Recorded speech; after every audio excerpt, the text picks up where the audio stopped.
같이 따라해볼까요? 기다리시는 아버지. 이 사람은 무엇으로 사는가라는 책이 있습니다. 그 책을 쓴 작가가 이 톨스토이라는 작가입니다. 아주 러시아의 유명한 작가인데, 이 톨스토이는 원래 귀족 출신으로 온갖 부귀와 영화를 누리며 살았습니다. 그러나 그는 늘 죄책감으로 마음이 무거웠고 하나님의 심판에 대한 불안함으로 마음이 행복하지 않았습니다. 그러던 어느 날 그가 시골길을 걸어가는데 어떤 농부를 만납니다. 근데 그의 얼굴은 유난히 평화가 깃들어 있었어요. 그래서 그한테 물어봅니다.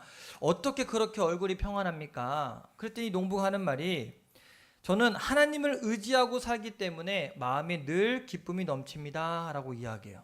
톨스토이가 그때 하나님을 의지해야 되는구나 라고 깨달아요. 그리고 그때부터 하나님을 전심으로 찾기 시작합니다. 그리고 하나님을 만납니다. 그리고 하나님으로 말미암아 죄사함의 은혜를 경험하고 난 다음에 그가 이렇게 고백합니다. 하나님을 아는 것이 곧 사는 길이다. 따라 한번 해볼까요? 하나님이 아는 것이 곧 사는 길이다. 여러분, 하나님을 아는 것 중요합니다. 그것이 우리의 인생이 사는 길입니다. 여러분, 하나님 알고 계십니까? 하나님 알고 계십니까? 하나님 알고 계십니까? 신앙생활이란 어떤 면에 보면 계속해서 하나님을 알아가는 과정입니다. 예수님은 요한복음 17장 3절에 한번 같이 읽어볼까요? 이렇게 말씀하셨어요. 시작. 영생은 곧 유일하신 참 하나님과 그가 보내신 자 예수 그리스도를 아는 것이니라. 하나님을 아는 것이 구원이고 영생이다라고 말씀하십니다. 근데 문제는 역사를 이렇게 가만히 보면 우리에게 하나님을 제대로 알려주고 가르쳐주는 사람이 없었습니다. 수많은 사상가와 철학자, 또 수많은 종교도 하나님을 우리에게 올바르게 보여주지 못했습니다. 그렇기 때문에 하나님은 우리에게 하나님 당신인 자신을 알려주기 위해 이 땅에 누구를 보내주셨느냐? 예수님을 보내주셨습니다. 예수님은 하나님이 누구신지, 또 하나님이 얼마나 우리를 사랑하시는지 보여주기 위해 이 땅에 오셨습니다. 그래서 요한복음 1장 18절에 이렇게 말씀합니다. 쉬운 성경이거든요. 같이 한번 읽어볼까요? 시작. 지금까지 하나님을 본 사람은 아무도 없습니다. 그러나 하나님이시며 아버지 곁에 계셨던 독생자이신 분이 우리에게 하나님이 어떤 분이신지를 알려주셨습니다. 자, 요한복음에 보니까 뭐라고 이야기해요? 하나님을 본 사람이 아무도 없는데 하나님에 대해서 너무나 잘 아시는 분이 알려주려고 이 땅에 오셨대요. 누가? 예수님이. 또한 요한복음 14장에 보면 빌립이 예수님께 주여 아버지를 우리에게 보여주십시오 라고 이야기했을 때 예수님은 나를 본 자는 아버지를 보았거늘 어찌하여 아버지를 보이라 하느냐라고 이야기합니다. 무슨 말씀입니까? 예수님이 곧 이 땅에 오신 하나님이라는 말씀입니다. 성육신이라고 하거든요. 그러므로 우리가 하나님을 알려면 예수님을 만나야 됩니다. 하나님을 우리에게 알려주실 수 있는 분은 예수 그리스도 그분밖에 없기 때문에, 여러분 안에 예수님이 계십니까? 그러면 그 예수님이 우리로 하여금 하나님을 알게 하실 겁니다. 자, 그렇다면 예수님은 우리에게 하나님이 어떤 분이라고 알려주셨을까? 성경을 보면 예수님께서 우리에게 가르쳐 주신 하나님은 무엇보다 먼저 우리의 아버지라는 겁니다. 우리가 알아야 하고 만나야 할 하나님은 바로 저와 여러분의 아버지라는 겁니다. 같이 한번 해볼까요? 하나님 아버지. 많이 하시죠? 아이고 아버지. 돌아가신 아버지가 아니라 하나님 아버지를 우리는 그렇게 고백을 합니다. 성경은 하나님을 아버지라고 가르쳐 주시는데 구약에는 이 하나님을 아버지라고 부르는 게 15번 나오고 신약에는 414번이 나옵니다. 제가 세본 건 아니고 어느 학자가 세본 거를 제가 갖고 왔어요.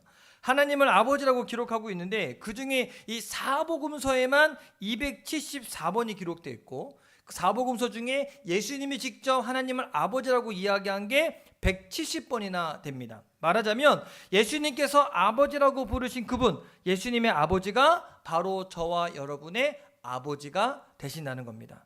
오늘 우리가 읽은 말씀, 하나님 아버지가 어떤 분인지 예수님이 너무나 잘 설명해 주는 말씀이에요. 너무나 잘 아는 말씀이에요. 그리고 우리는 뭐라고 이야기하냐면 돌아온 탕자 이야기라고 합니다. 누가복음 15장에는 이 세 가지 비유가 나오는데, 첫 번째는 잃은 양을 찾는 목자의 비유가 나오고, 두 번째는 잃은 드라크마를 찾는 여인의 비유가 나오고, 마지막에 오늘 읽었던 말씀 잃은 아들을 찾는 아버지의 비유가 나옵니다. 오늘 이 세 번째 이 아버지의 비유를 통해서 하나님은 어떤 분인지, 하나님의 성품이 어떠한지를 함께 은혜를 나누고 배우려고 합니다. 먼저 우리가 우리 말씀을 읽을 때 이 예수님이 왜 이 비유를 이야기했는가, 이 배경을 좀 알아야 필요성이 있습니다. 1절, 2절을 보면 그 배경을 알 수가 있는데 한번 같이 읽어볼까요? 시작. 모든 세리와 죄인들이 말씀을 들으러 가까이 나아오니 바리새인과 서기관들이 수군거려 이르되 이 사람이 죄인을 영접하고 음식을 같이 먹는다 하더라. 여기에 보니까 세리와 죄인들이 말씀을 들으려고 예수님께 나오니까 바리새인과 서기관들이 수군거리는 거예요. 왜 수군거릴까? 이 바리새인과 서기관들은요, 율법주의자들이거든요. 율법주의자들의 특징이 뭡니까? 이방인들, 죄인들하고는 상종하지 않습니다. 왜? 우리나라 시조 중에 있잖아요. 까마귀 노는 곳에 백로야 가지 말라라고. 왜? 까매진다고. 근데 까마귀 노는 곳에 백로 가면 백로가 까매질까요? 근데 유대인들 생각은 그건 거예요. 죄인들 있는 곳에 함께 어울리면 나도 똑같은 죄인이 된다는 거예요. 그래서 비운 그 수군거리는 거. 어떻게 예수님이라는 사람이 저들이 죄인인 걸 모르나? 어떻게 함께 있는가? 어떻게 같이 밥을 먹는가? 거룩하신 하나님은 저런 죄인들 반드시 심판하실 건데 거룩하신 하나님의 아들이라고 이야기하는 자가 어떻게 저들과 함께 있는가? 라고 이야기하는 거예요. 그때 예수님이 하나님 아버지에 대한 생각을 좀 고쳐주고 싶었던 거예요. 죄인을 멀리하시는 하나님이 아니라 그 죄인이라도 돌아오길 바라시는 하나님이라는 것을 설명해 주기 위해, 그 오해를 고쳐주기 위해 하늘 아버지는 이런 분이다라고 말씀을 시작합니다. 또 하나 고려해야 될 것은 뭐냐면 주님께서 이 말씀을 하실 때 비유로 말씀하신 겁니다. 비유는 뭡니까? 실제 있었던 일이에요? 지어낸 이야기예요? 지어낸 얘기예요. 예, 만약에 이 이야기 시작한 11절 한번 읽어볼까요? 이렇게 이야기하거든요. 또 이르시되 어떤 사람에게 두 아들이 있는데, 만약에 실제 있었던 일이라면 어떤 사람이 아니라 그 사람에게 두 아들이 있었는데, 이렇게 얘기 시작할 거예요. 아브라함이 그랬더라면 아브라함에게 이런 일이 있었는데, 모세라면 모세에게 이런 일이 있었는데 라고 이야기했을 겁니다. 근데 왜 이렇게 하나님 아버지를 비유로밖에 말씀할 수밖에 없었을까? 이 세상의 그 어떤 아버지도 이런 모습을, 하나님 아버지의 모습을 제대로 보여줄 수 없기 때문에, 그래서 비유로밖에 설명할 수밖에 없는 거예요. 이런 아버지가 세상에 없기 때문에. 자, 그렇다면 주님은 이 비유를 통해 하나님이 어떤 분이라고 들려주고 싶었을까? 세상에 없던 아버지, 없는 아버지, 그 어떤 아버지의 모습일까? 오늘 말씀해 보니까 이 둘째 아들이 아버지에게 옵니다. 그리고 이야기하기를, 아버지 재산 중에 분깃은 이 재산, 내 몫을 이야기하거든요. 내 몫이 있으니까 좀 주십시오. 유산 좀 미리 땡겨 주십시오. 라고 이야기해요. 유대법에 의하면요, 아들이 둘이 있으면 이 큰아들한테는요 재산의 3분의 2를 줍니다. 작은 아들한테는 3분의 1을 줍니다. 자, 그러면 둘째 아들의 분깃은 얼마큼입니까? 3분의 1입니다. 근데 오늘 말씀해 봤더니 종도 있고 땅도 있고 좀 부유한 집안인 것 같아요. 그 3분의 1을 달라는 겁니다. 여러분, 당연한 요구일까요? 황당한 요구일까요? 당당한 거예요? 유산은 언제 주는 겁니까? 이거 우리 연세 드신 우리 권사님들 죄송한 얘기지만 이제 장모사님은 정리를 다 하셨대요, 재산을. 맞아요? 따님? 거의 다 했어요? 근데 재산 안 정리하고 있었을 때 갑자기 와서 자녀들이, 엄마 이제 곧 있으면 죽을 건데 복잡하게 하지 말고 살았을 때 좀 재산 좀 나 좀 줘봐 라고 이야기하면, 내가 주고 싶어서 주는 거하고 자식이 달라고 해서 주는 거하고는 같아요, 달라요?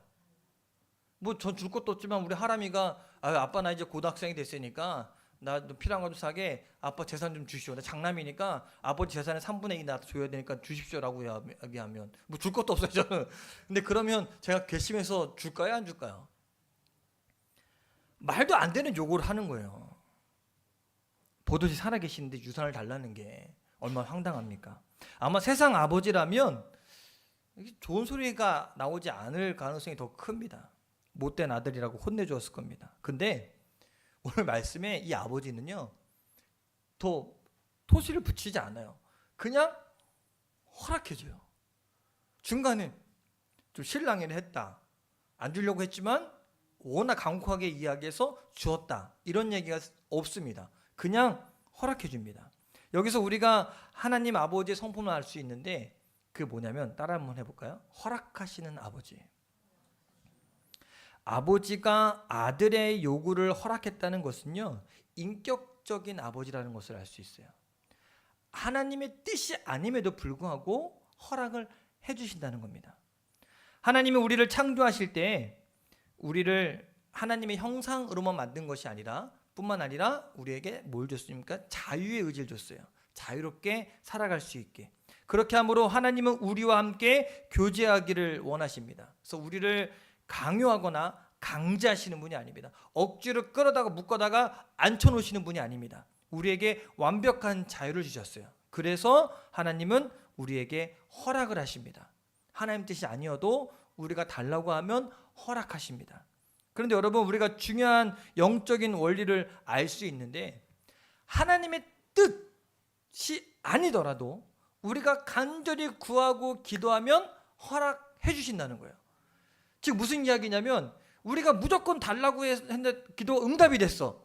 그럼 우리 착각하기를 이게 하나님의 뜻이구나 라고 생각할 수 있는데, 아니라는 거예요. 뜻이 아니어도 허락을 해 주신다는 거예요. 그게 우리 하나님이시거든요. 그러면 우리가 기도 응답되는 게 다 좋을까요? 다 좋을까요? 제가 가끔 이제 예화로 말씀드리지만, 내가 원하는 땅이 있어. 하나님 이 땅 주세요, 이 땅 주세요 라고 막 간절히 기도해요. 하나님은 더 좋은 곳에 더 좋은 곳을 예비해 놨어요. 처음에 기도를 안 들어주셔. 근데 내가 자꾸 막 금식 기도하고 하나님 간절히 매달리니까 하나님이 허락을 해주시고, 그럼 어떻게 해요? 그 땅을 주세요. 근데 진짜 좋은 데는 따로 있는데 나중에 그걸 알게 되었어. 그러면 하나님 왜 이래요? 우리는 원망하겠지. 그러한 일들이 성경에 등장합니다. 뭐가 있냐면, 이스라엘의 왕을 세우는 것은 하나님의 뜻이었을까요? 아니었을까요? 초대왕 사울을 세웠을 때 뜻이 아니었어요. 하나님이 너들의 왕이, 내가 너의 왕이다. 너네 왕 필요 없어. 왕 세워봐야 니들이 자녀들이 가서 왕을 섬기는 노예밖에 더 되겠니? 왕 필요 없어. 내가 너들의 왕이야 라고 이야기했어요. 근데 그들이 간절히 원하니까 왕을 세워주셨어요. 하나님 뜻이 아니었는데도 불구하고. 그럼에도 불구하고 이스라엘 백성들은 그 왕들로 인하여서 어려움을 겪기도 하고, 또 왕이 하나님을 잘 섬기게 되면 또 좋게 되기도 하고, 이런 일들이 겪게 됩니다. 또 이혼의 문제가 그와 같습니다. 여러분, 이혼은 하나님의 뜻일까요? 아닐까요? 아니에요. 왜? 하나님은 사람이 짝지은 것을 사람이 나누지 말아라 라고 이야기했어요. 근데 재밌는 건 뭐냐면, 모세 시대 때 이혼 증서를 써서 주고 이혼을 할 수 있도록 허락했어요. 아니, 하나님이 짝지은 걸 사람이 나누지 말아라 라고 이야기했는데 이혼 증서를 써주라고 허락을 해주셨다니까요. 왜 이렇게 하실까? 사람이 너무 악하기 때문에. 이 당시에 사람이 얼마나 악하냐면, 이 남자들이 함부로 여자를 버리고요, 여자가 살 수 없게끔 만들어주고, 뭐 가정폭력을 일삼기도 하고, 이러니까 이혼 안 하면 안 되게끔 사람들이 악한 거예요. 그러니까 하나님이 그거를 방지하기 위해 이혼을 허락해 주신 겁니다. 여러분, 이런 일들이 성경에 곳곳이 나옵니다. 하나님의 뜻이 아니더라도 허락해 주는 일들이 있어요. 우리 하나님 좋으신 하나님이시죠. 우리 아이들 키울 때 이빨 썩는 거 알기 때문에 콜라나 사탕이나 젤리나 이런 거 안 먹으면 안 되는 거 알아요. 특히 밤에 먹으면 정말 안 되거든요. 근데 아이들이 자꾸 먹고 싶다고 그러고 이야기하면 사줄까요, 안 사줄까요? 마트 가서 나도 모르게 담고 있다니까요. 내가 안 사다 주고 돈 안 주면 걔네는 안 먹어요. 못 먹어. 근데 사다 놓고 갖다 놔요. 왜 그럴까? 아마 하나님도 이러한, 우리가 하나님 성품을 닮았기 때문에 이렇게 우리를 사랑하기 때문에 잘못된 건 알지만 허락해 주시는 그 하나님. 여러분, 우리 하나님 아버지는 이렇게 좋으신 분입니다. 그분이 우리 아버지시고 우리에게 허락하시고 사랑으로 용납하시는 분. 그러므로 우리는 그 하나님을 알고 그분을 닮아가시게 되기 바랍니다. 우리가 진짜 하나님을 안다면 우리 역시 하나님 아버지의 그런 인격적 부분을 품게 될 것입니다. 내 뜻과 다르더라도 용납해 줄 수 있을 것입니다. 우리는 내 뜻과 다르면 넌 나와 나랑 하지 마 이렇게 하는데 그게 아니라 용납해 줄 수 있는 그런 인격도 담게 될 것입니다. 계속해서 오늘 말씀을 보면요. 그렇게 아버지의 3분의 1의 유산을 받았어요. 그리고 둘째 아들이 국내에 머물지 않고 먼 타국으로 갑니다. 그리고 아버지의 재산은 어떻게 합니까? 뭐 자기가 노력해서 모든 재산 아니니까 허랑방탕하게 다 써버립니다. 더군다나 그렇게 허랑방탕하게 다 써버렸는데 그 땅에 흉년이 됩니다. 그러자 둘째 아들이 궁핍하게 돼요. 돈 있을 때는 그렇게 친구들이 많다가 돈 없으니까 친구들 다 떠나갑니다. 아무도 자기를 도와주지 않습니다. 겨우 어떤 사람에게 붙여서 살게 되는데 거기서 돼지 치는 일을 합니다. 유대인들은요 돼지를 부정한 음식으로 여겨요. 먹지도 않습니다. 근데 그 부정한 음식으로 여기는 돼지를 치는 일을 해요. 돼지는 깨끗한 동물입니다. 원래는 똥오줌을 가려요. 근데 그 똥오줌에 가서 들어 눕지. 근데 그 돼지의 똥오줌을 치는 일을 이 사람이 하니 얼마나 괴롭겠어요. 근데 이게 주인이 먹을 것도 제대로 주지 않아요. 그러니까 배가 너무 고프니까 돼지가 먹는 쥐엄 열매를 주워서 먹습니다. 돼지가 먹는 사료를 먹은 거예요. 근데 그 주인이요, 야 돼지가 먹어 살쪄야 되는데 그걸 네가 왜 먹냐고, 그것도 못 먹게 만들어요. 그러니까 이 사람이 너무너무 서럽습니다. 그제서야 정신이 번쩍 들어요. 내가 여기서 지금 뭐하고 있는가. 그리고 아버지 생각하고 아버지에게로 돌아오게 되었습니다. 이거 우리가 너무나 잘 아는 이야기입니다. 제가 한번 여러분에게 물어보겠습니다. 그러면 여러분, 이 둘째 아들이 언제 아버지에게로 돌아올 생각을 했을까? 언제? 비참함을 느꼈을 때? 언제 그 타이밍이 되었을까? 제 생각엔 아마 흉년이 아니었을까? 그가 만난 흉년. 이 둘째 아들이 재산을 갖고 타국으로 갔을 때는 내가 봐봐, 이 재산을 갖고 불려갖고 보란듯이 아버지께 나타날 수 있지. 나 아버지 없어도 나 잘 살 수 있어 라는 생각으로 재산을 가져갔을 겁니다. 잔소리도 없고 간섭도 없고 완벽한 자유를 누릴 거야 라고 했을 겁니다. 그러나 그가 흉년을 만나서 돼지치는 노예를 전락해버리고 말았을 때 아마 그가 뼈저린 추위와 외로움을 경험하게 되었을 겁니다. 흉년 때문에. 죄와 벌이라는 책을 쓴 이 러시아의 문학가인 도스토옙스키가 있습니다. 도스토옙스키가 있습니다. 이분이 이런 말을 했어요. 사람들이 하나님을 버릴 때 하나님만 버린다고 생각하지만 그들이 하나님을 버리는 순간 사실 모든 것을 버린다. 하나님만 버리는 것이 아니라 하나님을 버리는 순간 뭘 버린다? 모든 것을 다 버린다는 겁니다. 하나님을 떠나는 순간 그건 자유를 떠나는 거고 아버지의 사랑을 떠나는 거고 그리고 자신의 모든 가치마저도 잃어버리고 만다는 겁니다. 이것이 둘째 아들이 만난 흉년, 인생의 흉년이었습니다. 그 흉년이 오니까 내가 할 수 있는 게 아무것도 없어진 겁니다. 혹시 우리 가운데서도 이런 인생의 흉년을 맞으신 분이 계십니까? 갑자기 질병이 찾아오거나 내 식구가 아프거나 사업이 어렵거나 물질로 어려움을 겪거나 그 흉년이 찾아왔다는 얘기는 우리가 어디로 와야 된다는 뜻입니까? 하나님께 더 가까이 와야 된다는 뜻입니다. 올 한 해 우리 교회 표어가 있습니까? 있습니다. 뭡니까? 하나님께로 와야 됩니다. 더 가까이 와야 됩니다. 내가 어렵다고 힘들다고 더 멀어지는 게 아니라 더 가까이 가야 된다는 겁니다. 이 중요한 거는요. 흉년 때문에 이 둘째 아들이 어렵게 됐다, 괴롭게 됐다, 거기가 중요한 게 아니라 그 흉년이 이 둘째 아들이 돌아올 수 있는 터닝 포인트가 되었다는 겁니다. 둘째 아들의 인생에 흉년이 당하자 그때서야 아버지 생각을 합니다. 잘 될 때는 생각 잘 안 해요. 여러분, 내가 부하고 잘한다고 하나님만 더 감사합니다라고 하는 사람은 극히 드뭅니다. 어렵고 힘들 때 찾아옵니다. 자, 17절 말씀 함께 읽어볼까요? 시작. 이에 스스로 돌이켜 이르되 내 아버지에게는 양식이 풍족한 품꾼이 얼마나 많은가. 나는 여기서 주려 죽는구나. 여기 보니까 인생의 흉년을 맞이하니까 그 현실을 직시합니다. 아, 내가 잘못했구나. 아버지와 아버지 집을 생각해요. 아, 아버지 집에는 양식이 많은데 거기 가면 내가 괴롭지 않을 수 있는데 난 여기서 주려 죽고 마는구나. 여기서 이 스스로 돌이켜라는 부분을 영어 성경에서 뭐라고 이야기하냐면 He came to himself라고 이야기해요. 자기 자신에게로 돌아왔다라는 뜻이거든요. 자기 자신에게 돌아온 거. 이게 먼 타국 갔을 때 자기 자신을 잃어버리고 그냥 살아가다가 정신을 버떡 들고 하나님을 아는 순간, 아버지를 생각하는 순간 자기 자신을 되찾게 되는 겁니다. 그리고 틀림없이 이런 결론에 도달했을 겁니다. 아, 나는 이제 아버지 떠나서는 살아갈 수 없다. 다른 것은 다 잃어버려도 아버지는 잃어버리면 안 돼. 그런 마음을 먹고 다시 아버지께로 돌아온 거예요. 아마 이 둘째 아들이 한 선택 중에 가장 잘한 선택이 이 선택인 겁니다. 아버지께로 돌아오기로 결정한 것. 아버지는 결코 잃어버릴 수 없는 것.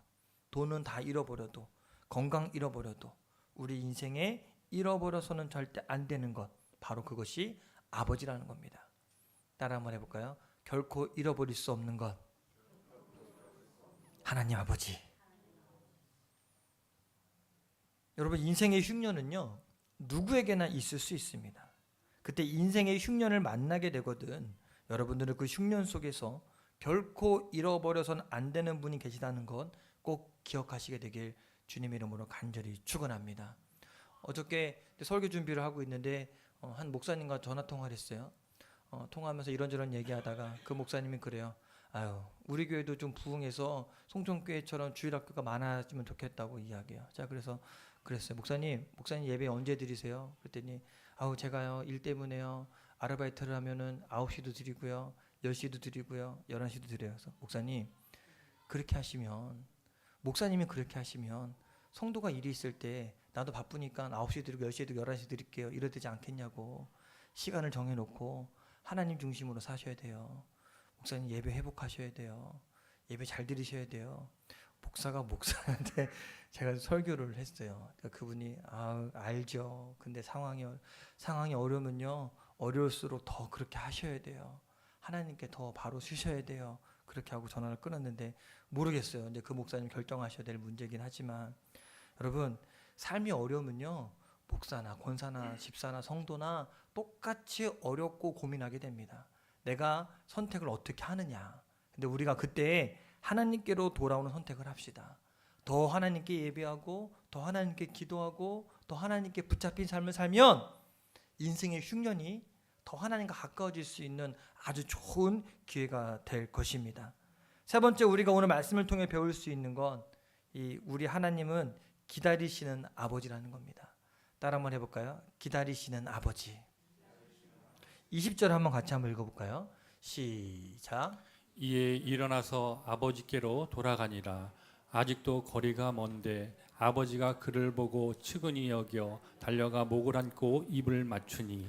여기 보니까 둘째 아들이 아버지 집으로 돌아오고 있었습니다. 근데 아직도 거리가 멀었습니다. 아직도 거리가 먼데라는 말은 이 문자적인 거리일 뿐만 아니라 이 둘째 아들이 느끼고 있는 이 마음의 거리입니다. 우리가 때로는 이렇게 생각할 수 있어요. 내가 신앙생활 열심히 하고 기도도 열심히 하고 헌금도 잘하고 이럴 때는 내 마음 스스로 하나님이 좀 가깝다고 느껴요. 근데 내가 잘 못할 때, 예배도 잘 빠지고 헌금도 잘 못하고 봉사도 잘 못할 때 내 스스로 하나님과 좀 멀어졌다고 생각을 해요. 제 말이 맞아요, 틀려요? 그렇죠? 근데 여러분, 하나님 입장에서 내가 열심히 하면 가깝게 느껴지고 내가 잘 열심히 안 하면 멀게 느껴지실까요? 그건 내 마음의 문제거든요. 하나님은 내가 잘하나 못하나 똑같이 하나님의 자녀예요. 내 마음이 그렇게 흔들리는 거예요. 마귀가 그렇게 하는 거예요. 야, 네가 그렇게 자격이 있겠냐? 너 그래 천국 수 있겠냐? 근데 하나님은요, 그러나 아니나 똑같은 하나님의 자녀라는 겁니다. 근데 그 심리적으로 멀어졌을 때 먼저 다가왔다는 거예요. 누가? 아버지가. 18절 19절 같이 한번 읽어볼까요? 시작. 내가 일어나 아버지께로 가서 이르기를 아버지 내가 하늘과 아버지께 죄를 지었사오니 지금부터는 아버지의 아들이라 일컬음을 감당하지 못하겠나이다.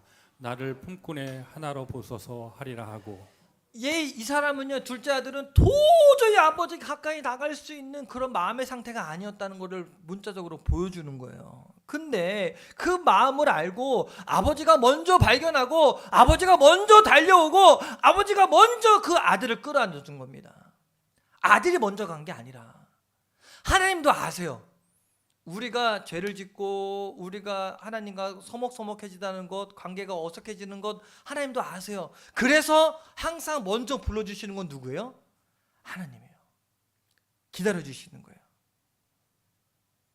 참 놀라워요. 하나님 아버지는요, 자비의 마음, 용서의 마음, 늘 그런 가까이 하는 마음이 늘 하나님 앞에 있습니다. 그러면 여러분, 하나님 아버지는 우리가 회개하는 우리보다 용서가 더 빠르다는 사실을 기억하시게 되기 바랍니다. 우리가 기도할 때 이것도 용서해 주실까? 이 걱정하지 마시고 이미 우리가 회개하기 시작하면 이미 하나님은 용서하셨다는 거예요. 우리보다 훨씬 빠르십니다. 우리 하나님 아버지는 기다리시는 아버지입니다. 집 나간 둘째 아들을 기다린 것처럼 저와 여러분들을 언제든지 하나님 품에 오도록 기다리고 계십니다. 아버지는 종들에게 이렇게 이야기합니다. 제일 좋은 옷을 갖고 와라. 새 옷을 줘라. 신발을 씻겨줘라. 손에 가락지를 껴줍니다. 아들의 자리를 회복시켜줍니다. 그런데 여러분, 만약 세상의 아버지였다면 어떻게 했을까? 여러분의 자식이 이 상황이었다면 어떻게 하실래요? 박과장님 어떻게 하실래요? 아들 하나밖에 없어서 아마도 오는 거 보면 이렇게 보고서 모른 척할 거예요. 이러고 이렇게 앉아 있으면 잠깐 방으로 오라 그래. 그래서 방으로 오면 용서해줘도 야, 네가 어떻게 나한테 이럴 수 있냐? 아마 호통쳤을 겁니다.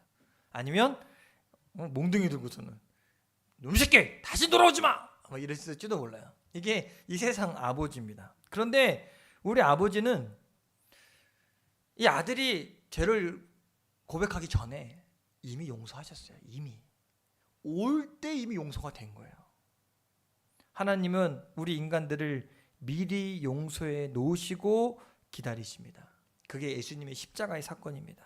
하나님이 이 땅에 그 아들 예수님을 보내시고 인간들의 죄를 대신해서 십자가에 죽게 하신 것, 우리의 죄를 미리 용서하신 겁니다. 그게 하나님이세요. 우리 생각하시면 안 됩니다. 하나님은 인자가 많으시고 항상 우리를 위해 미리 모든 것을 준비해 주신 분입니다. 돌아오기만 해. 우리 하늘 아버지는 이미 용서해 놓고 기다리고 계십니다. 여러분, 말씀을 정리합니다. 하나님은 우리 아버지십니다. 그리고 허락하십니다. 그리고 기다리십니다. 바리새인과 서기관들은 하나님이 어떤 분인지 잘 몰랐어요. 그냥 무섭고 그냥 권위적이고 거룩하신 분으로만 생각한 거예요. 그래서 세리와 죄인들을 보고 수군거리고 정죄만 했습니다. 그러나 우리가 허락하시고 기다리시는 하나님을 제대로 안다면 우리는 다른 사람을 용서하고 그들에게 주님의 사랑을 전하게 될 것입니다. 교회란 하늘 아버지를 섬기는 사람들의 모인 공동체입니다. 성도들은 한 형제고 자매입니다. 어떤 의미에서 예수님께서 원하시는 교회는 자식을 사랑하는 부모가 있고 형제와 자매들을 서로 사랑하며 교제하고, 말하자면 아버지가 있는 교회, 가족과 같은 교회가 바로 하나님이 원하는, 예수님 원하시는 진정한 교회라고 저는 생각합니다. 그러므로 우리는 하나님을 알아야 합니다. 알아가야 합니다. 우리 하늘 아버지가 어떤 분인지를 배우고 알아가는 것, 바로 우리의 믿음이 잘 자라가는 것입니다. 여러분, 하나님에 대해서 점점점 더 알아갑시다. 그 하나님은 누구의 아버지라고요? 나의 아버지라고. 또 인생의 흉년을 만나 고통 가운데 있는 성도님 계십니까? 그러면 괜찮아요. 이때 더 하나님께 돌아가시면 됩니다. 더 하나님과 가까워지시면 됩니다. 그러면 이미 하나님은 우리를 위해 좋은 걸 준비하고 기다리고 계십니다. 그리고 우리에게 가락지를 껴주고 새 옷을 입혀주고 살찐 송아지를 잡으실 것입니다. 그 하나님의 놀라운 은혜를 기억하시는 저 여러분 되기를 간절히 축원합니다. 그 기다리시는 아버지 곁으로 가까이 달려갑시다. 우리를 먼저 안으시는 그 주님께 폭 안기시다. 우리 같이 함께 찬양하고 기도하겠습니다. 우리 아바 아버지